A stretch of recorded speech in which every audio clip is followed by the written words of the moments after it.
Tennessee Attorney General Jonathan Skrmetti has signed a letter with 26 other states criticizing Meta and its app Instagram for monetizing child exploitation. This coming after a Wall Street Journal report showing that even though safeguards for kids were recommended, none were actually introduced. 6 on Your Side reporter Dominic Webster joins us now live in studio after speaking with lawmakers about this and how it could impact your children. Dominic.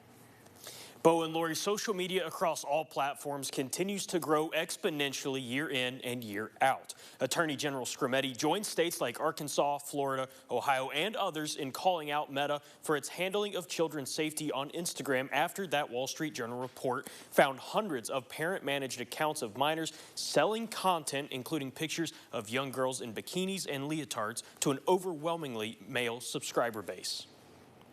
Those logging in to use social media have gotten younger and younger as the digital age continues to grow. With that comes issues of minors on the internet and how companies can protect them, issues that upset some state lawmakers. It's a scourge on our nation. It's really a scourge on the world. But we have powers within the United States to do something about it. They know what they're doing, and they know who's on their platforms and the damage, in some cases, irreparable damage that's been done to our children. A letter signed by AG Skrmetti and 26 other attorney generals says, quote, two teams inside Meta raised alarms in internal reports after finding hundreds of parent-managed minor accounts. These accounts were used to sell content to mostly male subscribers who were clear about a sexual interest in the children, something Chairman Jeremy Faison condemns parents for and is something he warned his daughter about early and often. Shame on them. Shame on them.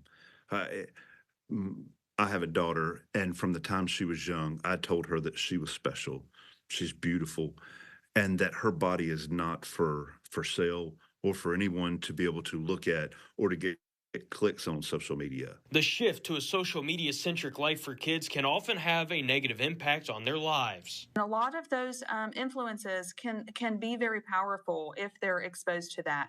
There's also just the other addiction aspect to it, that it can disrupt just their physical symptoms. For instance, if they're spending hours and hours and their sleep is disrupted, we know that sleep disruption is a factor in mental health. Representative Sam McKenzie told me Meta has only treated a handful of complaints, but nothing is being done to protect the children from online predators. The market is ripe for the sick individuals, and we have some sick individuals out there to use this platform to stalk and to cause prey and to harm our children. Sent by the Arkansas Attorney General says that ensuring child safety should be an absolute and not a consideration that is balanced against cost. Both Faison and McKenzie are hopeful they can find a way to tailor the laws so that these things don't happen again. Bo, Lori. Dominic, thank you. Well, the McNabb Center says there are ways for parents to make sure kids are safe when using social media. Those include opening up a conversation about the dangers, what they're looking to gain from using social media, and always be cautious in what they post online.